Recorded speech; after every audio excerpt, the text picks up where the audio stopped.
जब एक महिला ने 34 साल की सत्ता हिला दी, ममता बनर्जी की पूरी कहानी। नमस्कार दोस्तों, आज हम बात करेंगे उस महिला की जिसे कोई दीदी कहता है तो कोई पश्चिम बंगाल की सबसे ताकतवर नेता। लेकिन ममता बनर्जी की कहानी सिर्फ राजनीति नहीं, बल्कि संघर्ष, गुस्से, जिद और सत्ता के खेल की कहानी है। शुरुआत एक साधारण परिवार से। 5 जनवरी 1955 कोलकाता के एक साधारण परिवार में जन्म हुआ ममता बनर्जी का। घर में ज्यादा पैसा नहीं था, लेकिन सपने बहुत बड़े थे।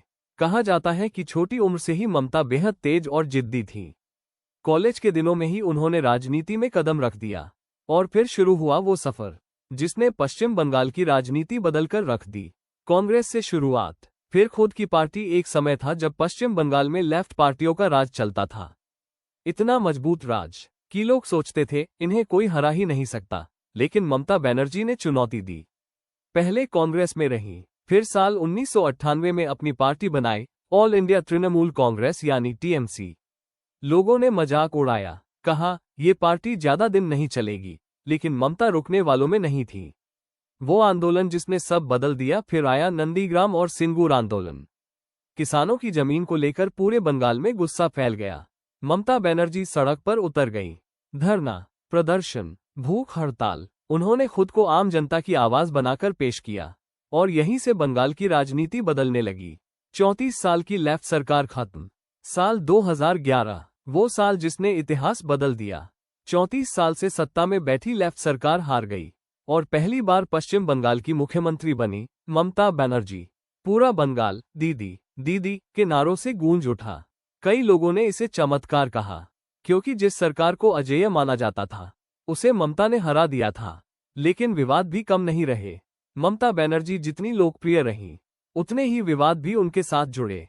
कभी बीजेपी से टकराव, कभी चुनावी हिंसा के आरोप, कभी भ्रष्टाचार के मुद्दे। विपक्ष अक्सर कहता है कि बंगाल में लोकतंत्र खतरे में है, जबकि टीएमसी का दावा है कि विपक्ष सिर्फ बदनाम करने की कोशिश करता है। मोदी बनाम ममता। पिछले कुछ सालों में सबसे बड़ी राजनीतिक लड़ाई बनी नरेंद्र मोदी बनाम ममता बनर्जी। हर चुनाव में दोनों पार्टियों के बीच जबरदस्त मुकाबला देखने को मिला। रैलियां, बयान, आरोप, पलटवार, और इसी वजह से बंगाल की राजनीति पूरे देश में चर्चा का विषय बन गई। आखिर ममता बनर्जी इतनी खास क्यों है? क्योंकि वो आज भी खुद को आम इंसान की तरह पेश करती है।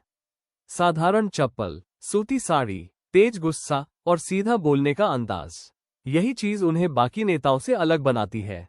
कुछ लोग उन्हें आयरन लेडी कहते हैं, तो कुछ लोग बंगाल की सबसे बड़ी रणनीतिकार। अंत, एक साधारण लड़की से लेकर बंगाल की सबसे ताकतवर नेता बनने तक।